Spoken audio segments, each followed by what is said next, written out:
Hey, y'all. Welcome to the Working Mamas Podcast, Season 3 of the Working Mamas Podcast, Make No Era.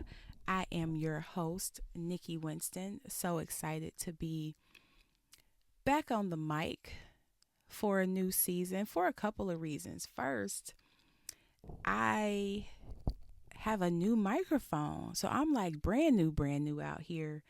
And this is my first episode using this microphone that I got a couple months ago because I had planned on recording episodes a couple months ago, but shit got real, things got in the way, life was happening, and that did not happen. So I'm glad to be on the mic, on the new mic, and I got this microphone because back in season 2, probably season 1 and season 2, I was telling y'all about how my son had broke the charger to the other microphone that I was using.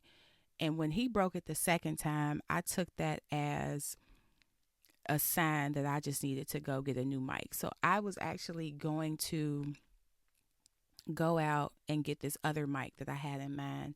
And then I saw that somebody had posted about this new mic that I had. This is a Samson Q2U microphone. It's pretty dope too. I really like it.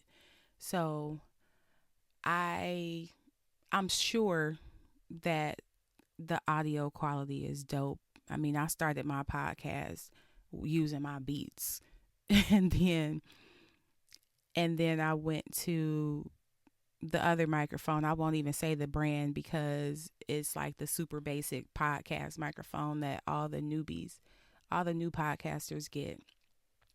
But I'm glad to be speaking and finally using this microphone.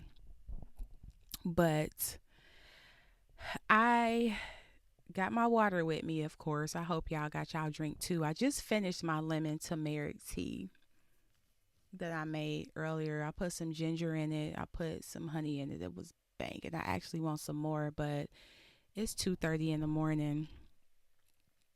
So I'm gonna stick with my tea because I do not feel, or with my water because I do not feel like going back downstairs. But I hope y'all are doing well. I hope everybody's good and safe and happy. And I want to talk today about embracing discomfort on this episode. Before I do, I just want to say that I literally had a brain fart. But guess what? I'm keeping that in the episode. This is an unedited life that I'm living over here. So that's how we going to do that. But I want to talk today about embracing discomfort. And with the last, at this point, year and some change that we've been dealing with this COVID-19 pandemic, I feel like we have all felt some discomfort to some degree that we've never felt before. And that wasn't on our list, that wasn't expected. And so, even though it might not always feel good in many respects, there's so much to be learned and embraced in moments of discomfort. We consume ourselves with the finish line without even enjoying the race. And there's just so much beauty in that race. Even though it might not be sexy, it might not be fun, it might not feel good, and the discomfort might last longer than you wanted it to last. But there is a lot to be learned about yourself, about who you are as a person when you are placed in situations of discomfort. And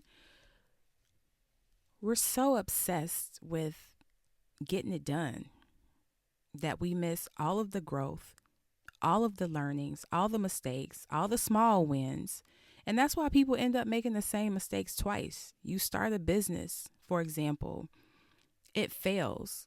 and then you turn around and start another business with the exact same blueprint, then that business fails because you didn't learn the first time about the importance of filing your sales tax returns on time, about actually forming a separate entity, whether it's an LLC, a corporation, a partnership, whatever.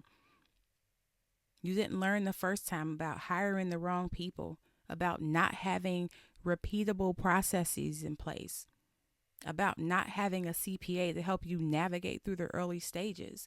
And that's really just from a work perspective. But when you talk about at home and the discomfort, your home is supposed to be a place of, at least from my perspective, tranquility, peace, calm, solitude, somewhere where you can, literally let your hair down, walk in the door, throw the bra across the room,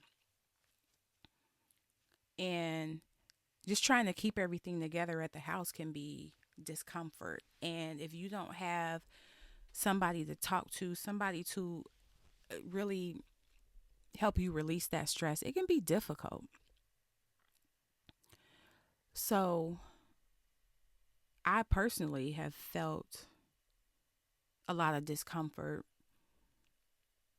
the last, really, I've always, there's always been some element of discomfort, but I really felt a lot of elements of discomfort in the last year or so, just because of some moves that I made that didn't always feel good, but they were necessary. And even with work, I had made a decision to leave my job because it wasn't worth the stress that it was causing. And I felt like I was always just 100 miles and running. I could never catch up. I could never get to where I needed to be because I was constantly having to stop and go back and fix stuff that was wrong, that has been wrong for years, that, you know, never got addressed, never was corrected. So I was just trying to undo so many old mistakes that it was just such a huge mountain to climb. And I'm a CPA. We talking numbers. The ROI wasn't worth it. The cost benefit analysis was just like, no, we're not doing this. And so I spent a couple months trying to figure out what I wanted to do. Is this the right decision? Is this what I'm going to do? And I got to a point one day where I said, yes, this is the right decision. I'm not going to second guess myself. Anytime I have not trusted my gut, I have ended up in a fucked up place. So I'm trusting my gut, and I am having to deal with every day the stresses of this job, the toxicity of the culture, and just the dumbass people who just don't want to do the work. And I say that because I felt like everything was just so overly complicated because nobody wanted to do the work. And it's one thing to have something that you need to work on, that you need to fix, whether it be a project, a process, whatever. But when you realize the work needs to be done and you're still not willing to do it, it's like, I ain't got time for this.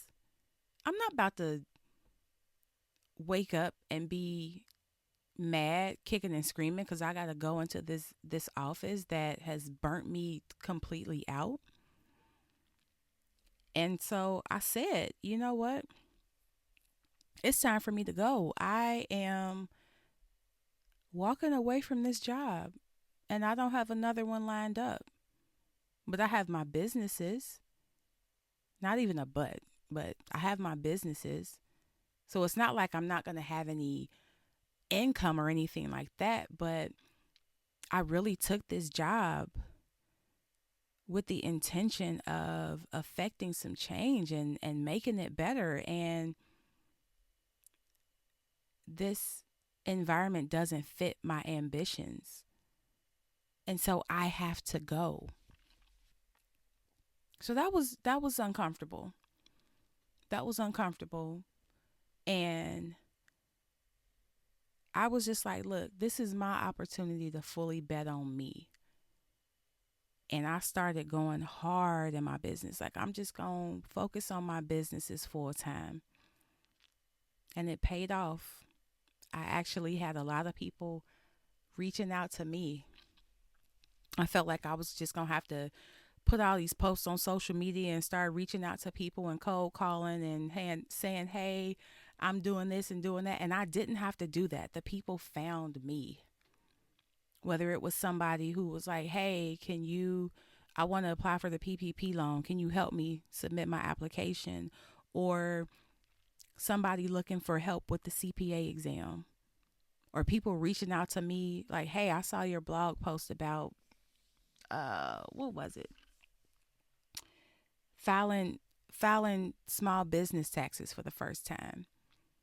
And then they asked me, can you create some content for me? I have these topics that I really want to focus on. Can you create some posts for me? So I ended up securing all of these clients during a time where I was still sitting there like, okay, what am I going to do? What is my strategy going to be? How am I going to get clients? And they ended up finding me.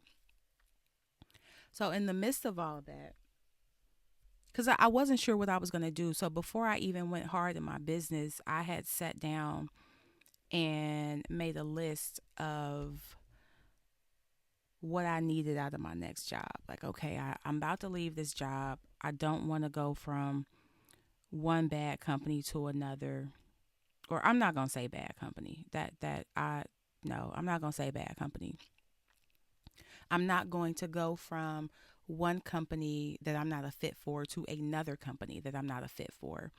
So I made a list of what I wanted, what I needed, what I was willing to budge on, what I was not willing to budge on.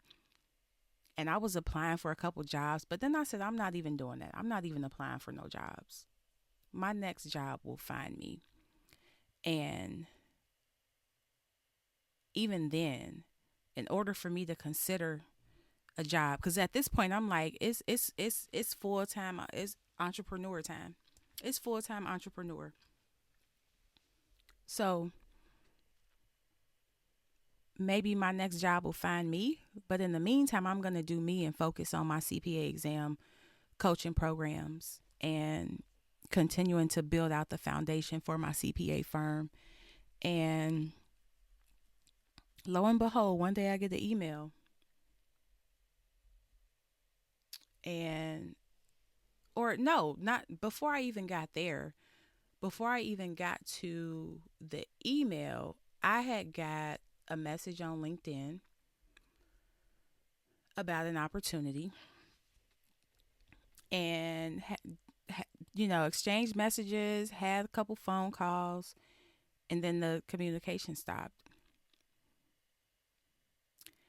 And it was from a recruiter at my current company. And then the communication stopped. I'm like, damn, what happened? Okay. But then the following day, I get an email from a recruiter. Same company, different role. She had no idea that this other recruiter had reached out to me a few days before. And so she sent me an email. I thought it was spam. Like, I wasn't really taking it serious because I was like, I just talked to somebody from here and he kind of ghosted me. So I'm not sure what's going on here. I'm not even sure how they found me. Maybe that wasn't even real. Like, maybe this is a spam message or something. So I ignored it. And then a couple days later, she followed up. Hey, I just want to make sure you got this message. Are you interested? This, that, and the other. And it was a recruiter from Microsoft. And so here I am, full-fledged entrepreneur, building things up, working with my clients and everybody. And I'm like, okay. Any other company, I probably would have been like, probably wouldn't have responded. But this is Microsoft. I have to have this conversation. So had a conversation, moved on in the process, had a couple more conversations, moved on in the process. Fast forward, now I'm the senior finance controller for the Xbox and Surface portfolios at Microsoft. And going through that experience is now, let me just reiterate, this is an unedited podcast. And I started this podcast to be my whole entire self. So that's why I don't record my episode and go back and edit and go back and take out the silent part or the ums or none of that. I started my podcast as a cathartic exercise for me. And I love to talk about things that I'm passionate about. Sometimes I have show notes, sometimes I don't. And in this case, I don't have show notes for this. So this is literally coming off the dome. I have show notes for this episode, but I totally went off on a tangent. And if you have been listening to the Working Mamas podcast, you know that a tangent is almost always going to happen. So I wasn't even planning on talking about this, and I don't have any notes, but this was just such a pivotal moment of personal growth for me that I have to share it because I experienced all of this during some of the most uncomfortable moments. And to be a controller now at Microsoft after I left the working environment that I was in, after I said I was done with the mediocre, not mediocre, that's a bad word. After I said I was done with taking jobs that didn't suit me, that didn't fulfill me. After I made this list where I drew a line down a piece of paper and wrote out all these things that I wanted and needed and was willing to deal with and not willing to deal with, and to now have this offer in my hand that checked off every box and then some, and to be found. I wasn't checking for Microsoft. I didn't apply. They found me. I deeply appreciate that. And this new opportunity was the reassurance for me that it doesn't matter how uncomfortable the situation is. It doesn't matter how bleak or how grim a situation may look. It doesn't matter how uncertain a situation may look. You never know who's watching you. You never know what opportunity is on the other side of the door. And Microsoft found me at a time when I was doing me. And I was clear on what my next move needed to be in my career if I decided to stay on the corporate track. So Microsoft literally made me an offer that I could not refuse. And it's been, 4 months, 5 months now? And I love every moment of it, even the uncomfortable ones. I made a huge mistake the other day, and it's crazy because I knew it was wrong, but I still ended up doing it because I was so scatterbrained. There was so much going on. And I was upset about it, and I beat myself up about it for a minute. But I was like, you know what? I'm a human being. I'm a person. I made a mistake. So guess what I'm going to do? Instead of running and hiding under a rock, I'm going to send an email to acknowledge my mistake to my stakeholders, and I'm going to outline the mistake how the mistake happened, the actions that I took to fix it, and what I'm doing going forward to avoid that mistake. And in doing that, the responses I got back were just so full of love. No problem, Nicole. It's all good. We're all learning something. And that was another moment of discomfort because when I realized I made the mistake, I'm like, oh my God, how did I do this? And it wasn't just with one person, with a whole email string of people. Like, how did I do this? How did I mess this up? So it was a quick moment of discomfort because I knew what I needed to do to fix it, to make it right. But at the same time, just knowing that you have to take this time and explain your mistake and acknowledge it, that can be uncomfortable. But whatever your struggle is, whatever you are fearing right now, lean into that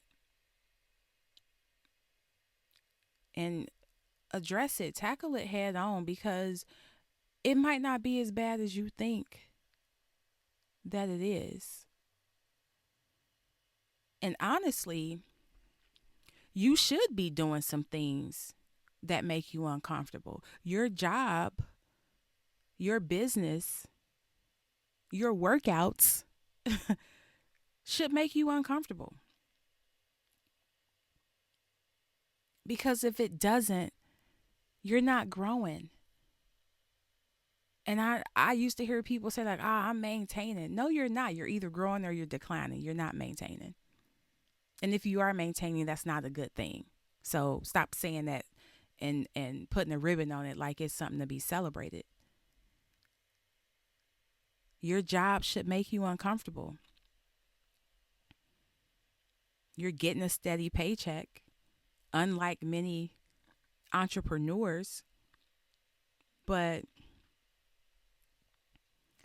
you know, decisions are being made about your future that you might not even be a part of.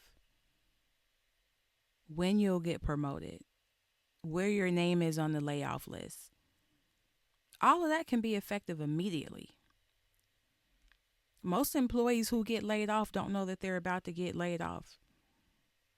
Now, getting fired is something different because, as somebody who has been hired a bunch of times, I've hired a bunch of people. I've also fired people. Well, I'm not going to say that.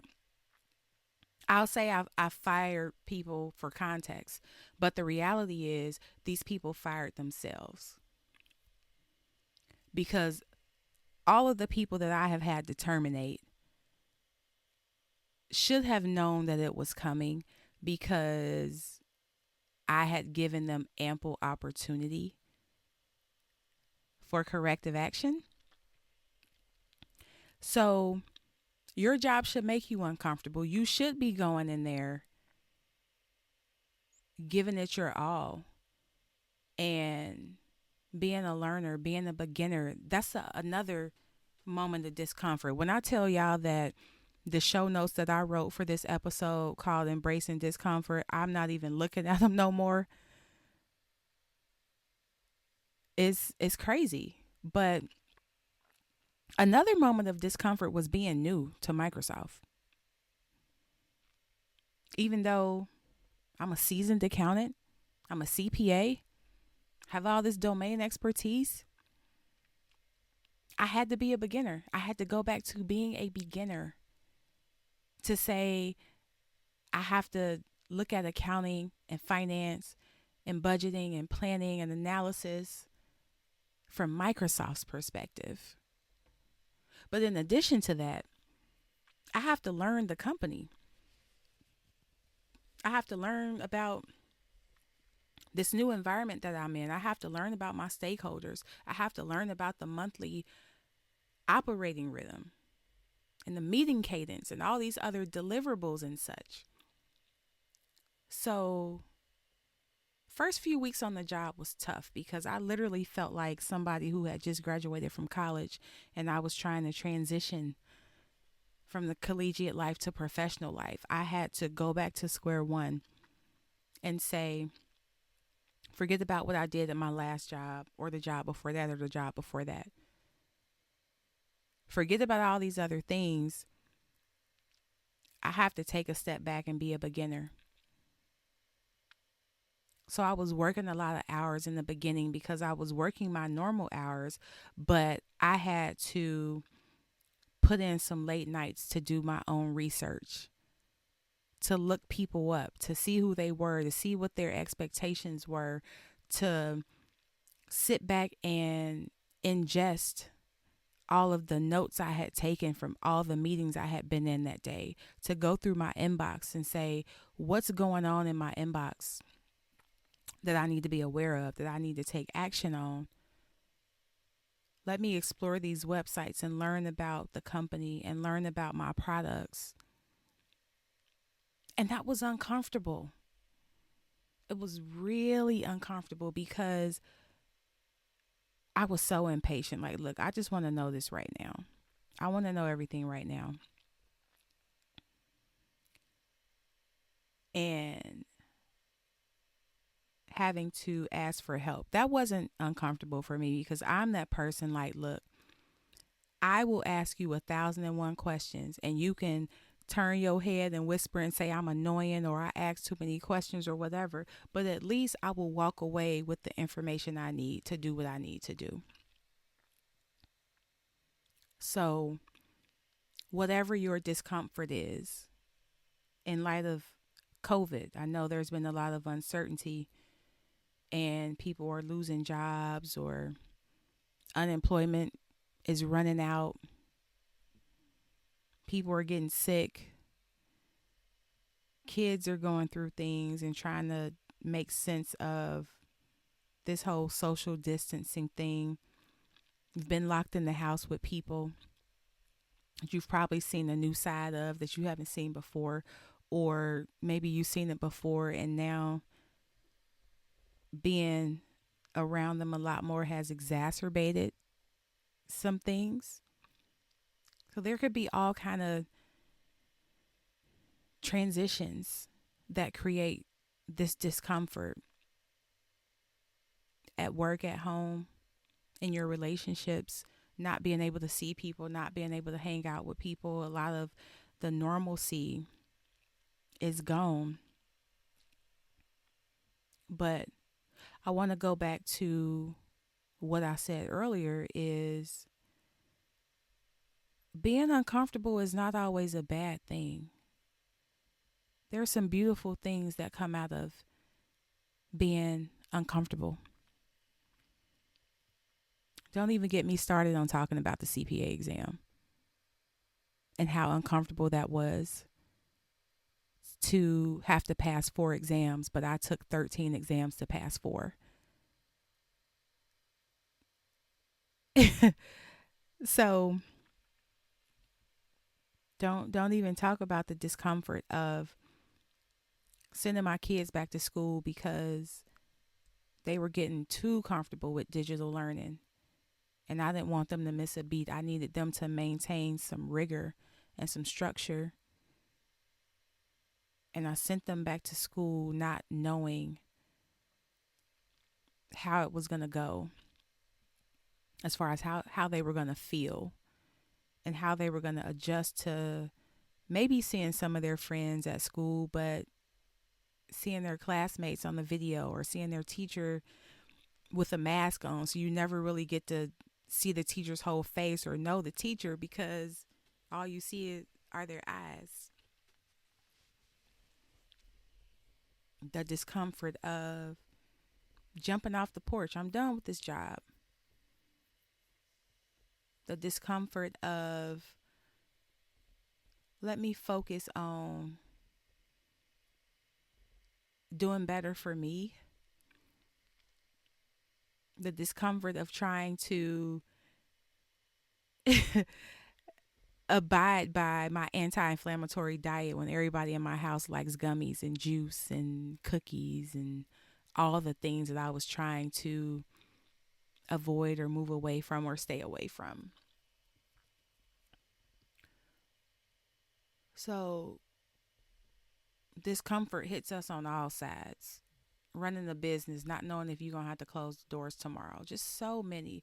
It hits us from all sides. But the takeaway is embrace it. Don't run away from it, run towards it.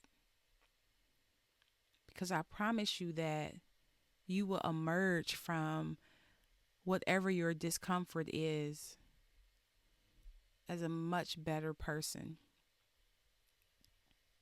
So I'm at 30 minutes of literally just freestyling this episode.